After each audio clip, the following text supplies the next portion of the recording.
everyone. This is Carmen with Coffee with Carmen. I have my cup, and I'm here with Dr. Ross, and she has her cup. I know it's been a while since you and I have sat together, right? And the one thing that we do want to mention is this month was our 2 years. And God has been so good through these past 2 years. And the one thing that you and I were talking about was the freedom He's given us these past 2 years of knowing that He's fighting our battle for us. And that's something that we wanted to talk about today was the freedom of how He fights our battles for us. And we've learned that by sitting here together, talking and just expressing to all of you who God is in our lives. And I know that you had given your testimony, and when I sat alone, I kind of talked about why I am who I am. Yeah. And so that people could kind of understand us a little bit more, and why we sit here. And honestly, part of that freedom and the freedom through the battle is teaching all of you what it's, how God wants to give you that freedom through your battles of life. Because like we said before, our lives aren't all fluffy, and we learn that life every day, there's a struggle, there's a battle. Every single person is going through something. And so we wanted to talk about that. And so that's why we're sitting here. God wants us to be a voice. He wants us to shout. He wants us to allow you to know that you're not alone. And He wants us to let you know that He gives you that same freedom when you're in your Word, and He's helping you fight those battles, whatever they may be.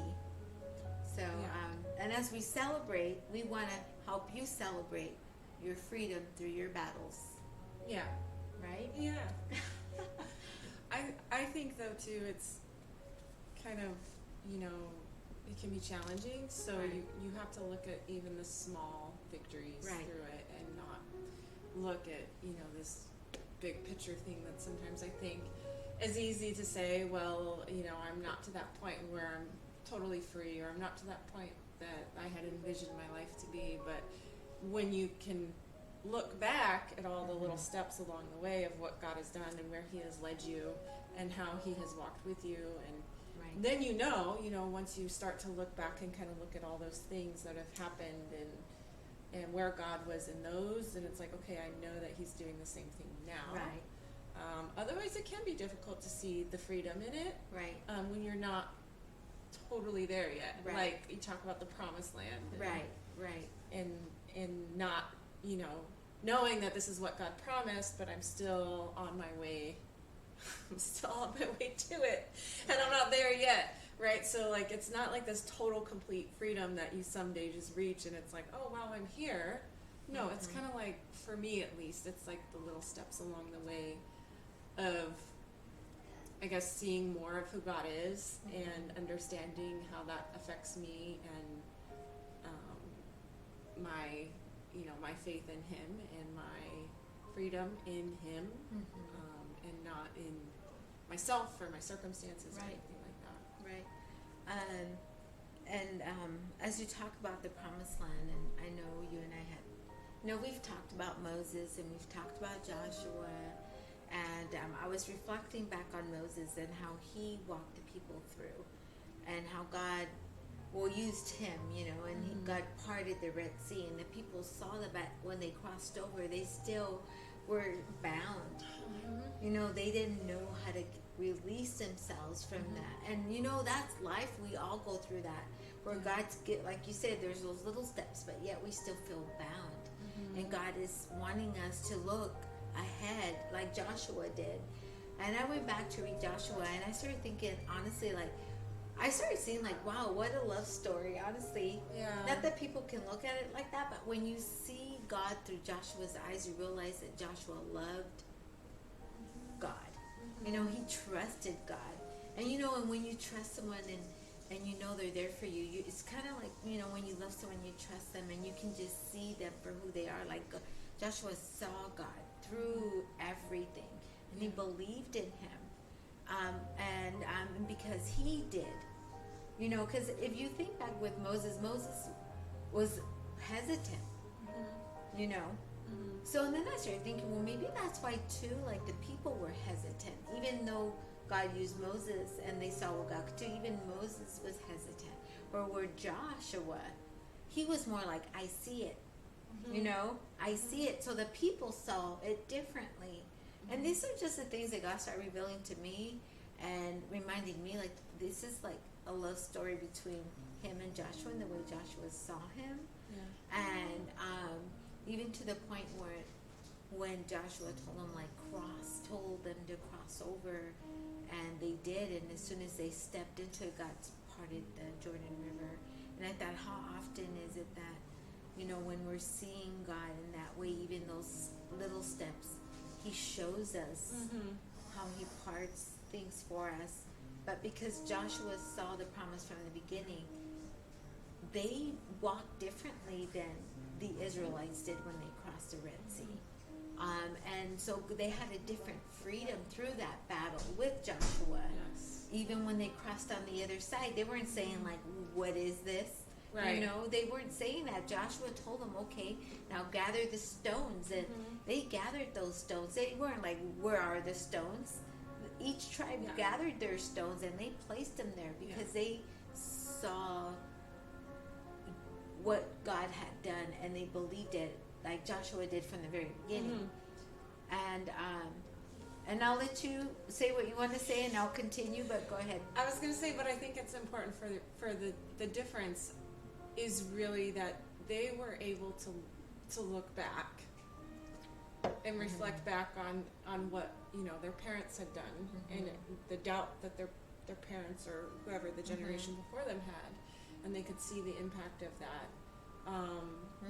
And I also think that we tend to, like you talked about the difference between Moses and Joshua, and I feel like Joshua saw God for who he was. He didn't try to put his own, like, I think sometimes we put our own perception and our own insecurities of ourselves projected onto God and who God is, like, if that makes sense. And you know, Moses just asking the question when God called him out was like, you want me to speak? Like, and all these things came up for Moses of Moses's, you know, insecurities and the things that he was struggling with, versus looking at God and saying, okay, I know where I am, but I also know who God is. And I think that's the difference, is like Joshua looked at God for who God is and was, and didn't try to place his own doubts and insecurities on the fact that God can do anything. Right. That makes sense. It does make sense. And like you said, like the generation looking back, like even our children, you know, as they get older, even now my kids are older now, they can look back and say, oh, we're not doing that way, you know, we're not going to do this, or, you know, and they've changed some things along the way, even the way they see God. That has even changed. It's like God's become their light in their own way.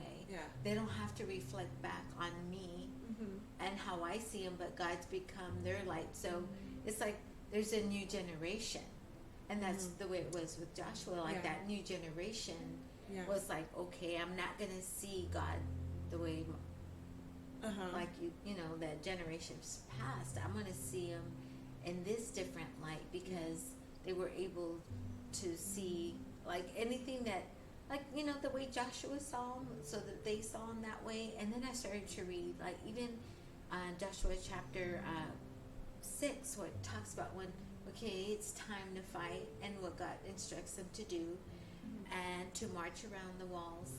And when Joshua approached them and said, this is what we're going to do, just like each time Joshua instructed them, they were like, okay, we're on this. We're going to do it. And if we have to be quiet, we're going to be quiet. We're going to do little steps. You know, whatever it took, they were willing. And that's what it's all about. And that brought them to the freedom of that battle that they were getting ready to face. But they allowed God to fight the battle, because it gave God the freedom to do it for them. Like they did it God's way. And that's the one thing that when we sit here, I know this is a new year, and I feel like God's asking me to be louder. You know I don't have a lot of voice, but I'm just saying, like, doing things differently, being louder for him. Even one of my sons, a few months, over a year or so, I don't know how long ago, I know I've shared with you, where he just felt like God was saying it's time for change. It's time for revival. And revival to me just means it's time to become like a bigger voice, a bigger voice. Like just like when they marched around that 7 march, they shouted like that, like just willing to shout louder for God, to let people know how big He is, how faithful He is, and how He fights those battles for us, and He gives them. And as those walls came, like just falling, that's what happens to us. Yeah. Like everything just comes falling apart, like, but in a good way. Like God starts removing all these things that shouldn't be there, and I think that's exciting. Yeah. Could you imagine though if it was Moses' generation marching around the walls? They'd be complaining the whole time. Oh, like, yeah. Gosh, another time? Moses, are you serious? Like another time? Like that's the difference in the mindset, I think, of those two groups of people. And it's like, we have that choice. We can choose the mindset of that first generation, of like, I'm going to doubt every single move or every single thing that happens to me.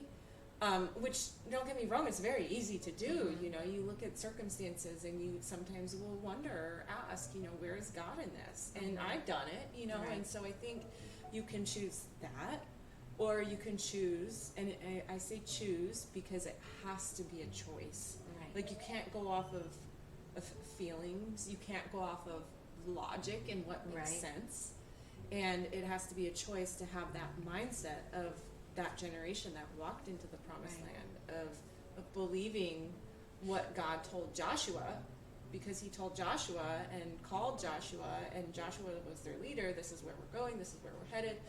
And so I think it's kind of choosing between those two mindsets. We say generation to generation, but really for us, looking at ourselves and being like, which mindset do I have in this moment? When I face a circumstance that God is bringing me through time and time again, like marching around the walls 7 times, like you will face circumstances over and over again, and maybe it's not until that 7th time that it comes crumbling down, but God just wants you. Are you going to do it again? Are you going to do it again? Are you going to keep facing it until it does come crumbling down? Or are you going to quit and give up and complain? Like that's the choice that we have. So. And I mean, and when we talk about choices, I don't think that a lot of people really see it that way. Like sometimes they just feel stuck. Yeah. Like I'm just stuck. I don't know how to move. Like, and I think sometimes, even though Moses did the right thing, like he went and he was, spoke to Pharaoh and he did what he needed to do, and he moved forward. We still, I know he still felt like stuck, but too because the people felt stuck. Like they just didn't know how to move, like they didn't know how to move forward and really hear the voice of God, because they had lived in that bondage for so long. They, even when God was giving them that breakthrough, they just didn't know how to receive it. They couldn't see it. They couldn't see it. So we sit here to remind you, like, God wants you to see it. He wants you not to give up. He wants you to move forward. I know the one thing I always tell my kids, like, you have to be willing to leap. You got to be willing to just jump. You got to be willing to do what doesn't seem like natural. And these are the things I tell myself. I still tell myself all these things. And I still talk to God about, just a lot of stuff. And because we have to, like, it's a constant thing, and we have to be willing to say when God says, okay, it's time to build, then you start building. I know I heard a message not too long ago. It's called Brick by Brick. It was Henry Seeley. And when I heard that, I started thinking about the vision God gave me when He was moving the soil and laying the foundation. He grabbed each brick. So God reminded me, it's willing to move the soil and allowing Him to build that foundation, because it's brick by brick. It's You know, and I know I've said this before in our videos when he showed me that. And so when I heard him talking about that, it was like I started thinking like, oh my gosh, God, you're bringing that back into my memory to remind me that it's brick by brick, it's moment by moment, it's stone by each stone. Yeah. Even with David, he used stones. Yeah, so. And I think it's a process, and you think about Moses and him compared to Joshua, and just thinking about Moses was instrumental. Like what he did was huge in the process, and thinking about that initial stepping away from that comfort zone of what they knew, that was a huge leap in itself, right? Like in looking at the victory in that, and then we kind of go through the wandering in the desert phase, right? And I think our lives are like that. Like it's this process of like you initially step out of that comfort zone, and then the temptation is there to just, it would be so much easier if I could just go back to that. And that is what is natural. And like you said, sometimes it doesn't feel natural, and you just have to be in that and be in that wilderness and not necessarily know what the outcome is, not necessarily have the outcome. And I think it's a continual process of going through that, of like you said, brick by brick, or step by step of this step, I'm breaking out of this and moving into this, and now and it's in phases, and each person had their role. Moses had his role of coming to Pharaoh and saying, let my people go, and how many times did he have to do that to Pharaoh? Like multiple times he had to come to Pharaoh and say it. And could you imagine if he just stopped and said, well, Pharaoh said no, so I guess that's that. Right. No, he said, okay, God, this is what you told me, so I'm going to keep coming to Pharaoh and keep asking, and repeated time and time again. And so I think, it's, for me at least, it's been so, it can be hard. And I know it's like that in everyone's life. It's like sometimes there's repeated things that happen over and over again that you're just like, when will this end? Like, when will I finally reach that promised land? When will I get to that breakthrough? Right. And it can be exhausting because you're in it and you're walking in it, and it doesn't feel like there's an out. But if you look at like the process as a whole, in the process of Moses and being set free, and then being in the wilderness, and then being, passing on to the next generation, and you can see the whole thing. It's like that's your life too, and your life is going through this process, and you just can't see that other side and that end yet. If that makes sense. It does. And I was thinking about how, like with Joshua, when he asked him to cross the Jordan, and then he said, "Now stand firm." So you have to realize that you can't fall apart. Like God is saying, stand firm through it. Because I am with you. I am with you. So stand firm. And as you stand firm and you cross, it gives you that freedom to be able to know I was with you all along the way, and to see it. And I do believe, like Moses saw it, like he went up and he spent time with God. He came back and he was glowing. And how many times do we spend time in the Word and we see those breakthroughs and we're glowing? And we're like, oh my gosh, and we're sharing, right? And that's how God wants you to realize that. That's who He is for you. That's who He is for all of us.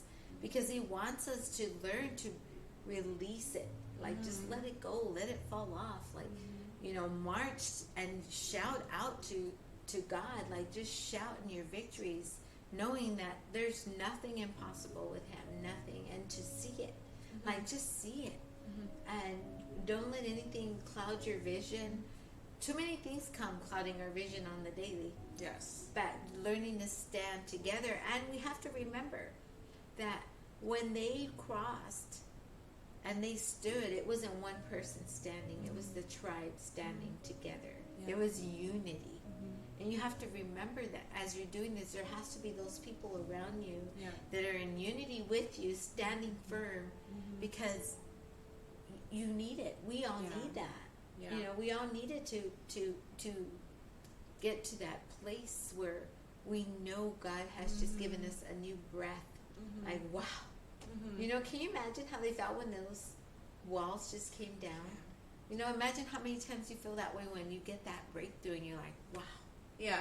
That happened for me. But I also think, you know, like I could just imagine them standing in that river, like, you know, it's kind of like when you go and you work out with somebody and you're there and you're exercising with them and it's like they're not quitting.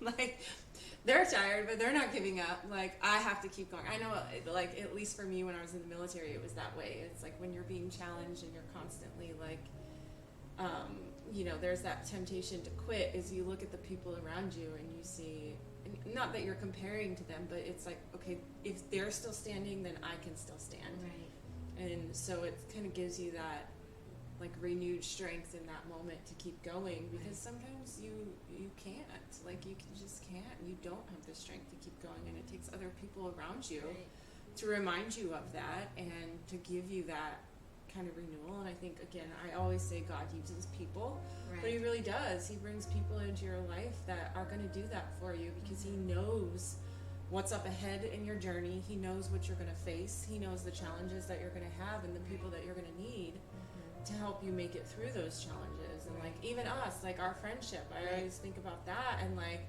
gosh, like the last 2 years, you know, of having our friendship has kept me going through. I mean, you've been standing in that river with me. Like, so have you. So it's like that, though. I mean, you need those people around you. Right, and not to mention, you know, Brandon's behind the scenes, and even him, like, we reach out to him and he reaches out to us, and we're all standing firm together. And I think it's true, we need that. Even when Joshua asked them all to gather a stone, like, they all did that. They did it together. They built it together. And because no one can do anything alone. No. You know, and I think sometimes people get in that place where they feel alone, and they feel like maybe I have to do it alone, but God is saying no. Yeah. You know, Yeah. and that's and God gives us a freedom through the people that he puts with us, who he's, you know, he just puts us all together so that we can do these things. Yeah.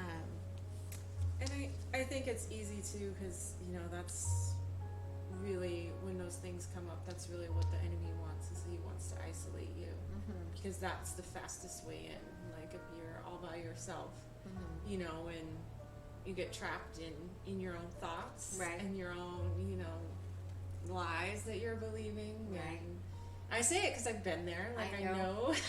It happens. Well, so to us. have I. I'm not like saying I know. I know you've been there, Jen. Yeah. I mean, like, I know. Yeah, and it's like that.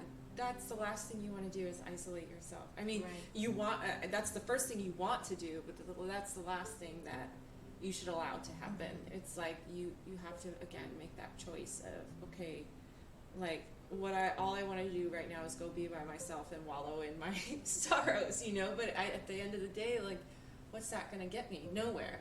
You know, it's going to allow a weak point for the enemy to attack and then get in and discourage me even more and be further away from God. You know, which is not in the direction that you want to be going. So I think, you know, you have to make that choice in those moments to go against how you feel, what you think, and just, you know, come back to the truth. And again, the people around you remind you of that truth and bring you back to it. So true, and well said. But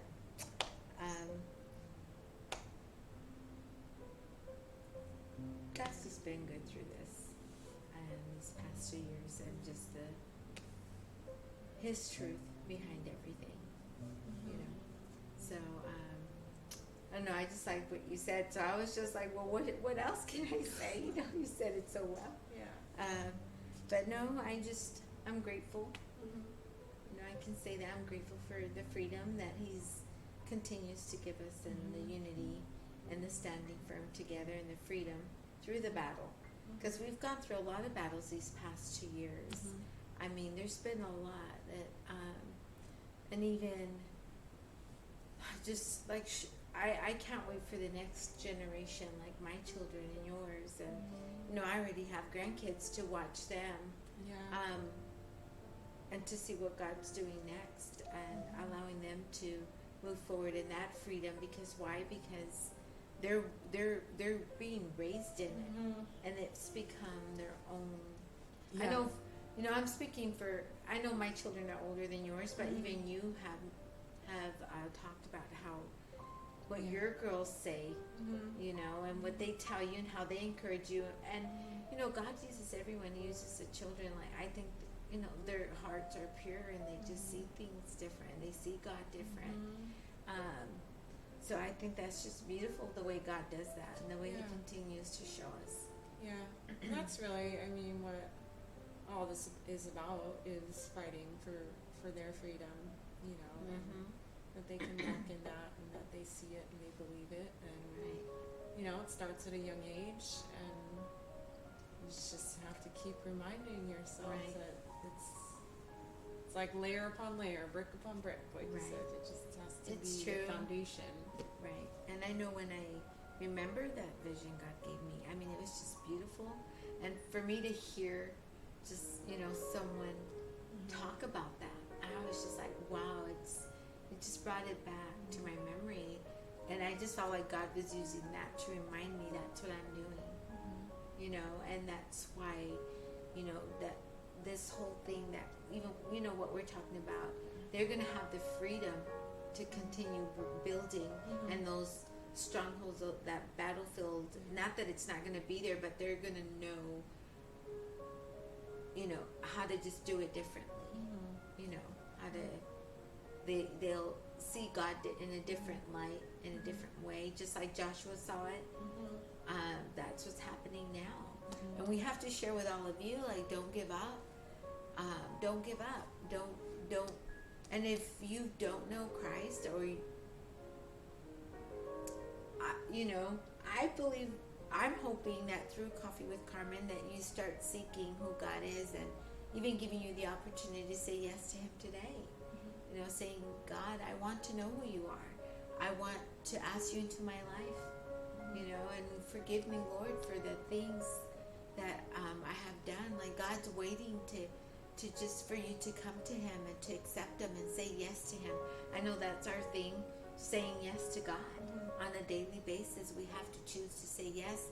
It's so easy to just give up, and just say, I'm done. But God is saying, no, I'm here to fight with you.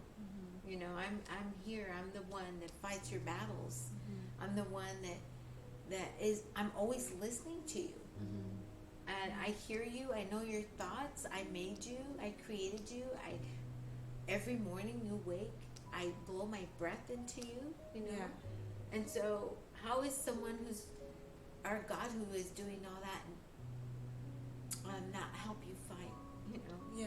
and give you the freedom that you're wanting? And I know I talked about this when I was sitting here, about the one thing that God helped me through my freedom is learning to forgive. When you accept Christ, you learn to forgive and let go, because then that helps you move forward. Yeah.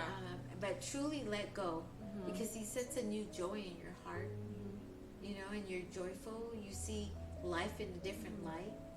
You don't hold on to those things that are holding you bound. Yeah. Well, I think it's a process. They don't want, you come to Jesus and everything just no, let it's go. True. Like, no, it's a continual process of Jesus saying, here, hand it to me. Right. Here, hand it to me. Right. And you want to pick it back up again. No, here, hand it to me. Right. Like, at least for me, like, it's like that over and over again, right. And so, but that's available, right? That's there. And when you don't have Jesus, you don't have that at all. Right. Like, it's you carrying all of it. Right. And so I think that's really what it's about, is like Him calling you deeper and deeper into that. Right. Of leaning on that, and leaning into Him through all of it, and and not trying to do things on your own. Right. And a good thing too is, like you said, you can't do it on your own. So you have to find a place of worship. Like I said before, everyone knows someone who talks about God. Ask them, where do you go to church?